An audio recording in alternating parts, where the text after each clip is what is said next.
Sir হঠাৎ আবার আমাদেরকে ডেকে পাঠালো, চ দেখি দেখিনি কি বলছে। শোন কেলটু, তোকে একটা কাজ করতে হবে। কি কাজ স্যার, আমাকে বলুন শিগগিরই। কথাটা বললি সেই কাজ চটপট রেডি হয়ে যাবে স্যার, কোনো চিন্তা। শোন কেলটু, শুনেছি নাকি তুই গানের ট্রেনিং দিতিস আগে, তা এবারে। হ্যাঁ স্যার, আমি ট্রেনিং দিতাম। তাহলে এবারে দুর্গাপুজোয় আমি গানের কম্পিটিশনে নাম লেখাবো, তা তুই আমাকে ট্রেনিংটা ভালো করে দিবি। ঠিক আছে স্যার, কোনো চিন্তা করবেন না, এবারে গানের কম্পিটিশনে আপনি জিতবেন, বুঝলেন। আর আমার কাছে যারা যারা ট্রেনিং নিয়েছে তারা সবাই আজ পর্যন্ত জিতেছে, কেউ আজ পর্যন্ত কেউ হারেনি, বুঝলেন স্যার। কি ঠিক আছে, সত্যি কথা বলছিস?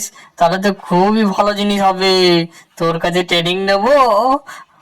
ঠিক আছে স্যার, কোনো চিন্তা করবেন না। ঠিক আছে কেলটু, তাহলে তোর কাছে ট্রেনিং নেবো, বুঝলি।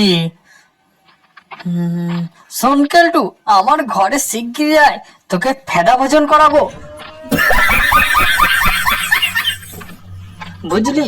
নন্টে, মনে হচ্ছে কেলটু স্যারকে মুরগি বানিয়ে চুতিয়া বানিয়ে ঠিক খাবে, বুঝলি। গান্ডে বিন্ডে গিলবে বলে স্যারকে নিয়ে গেল।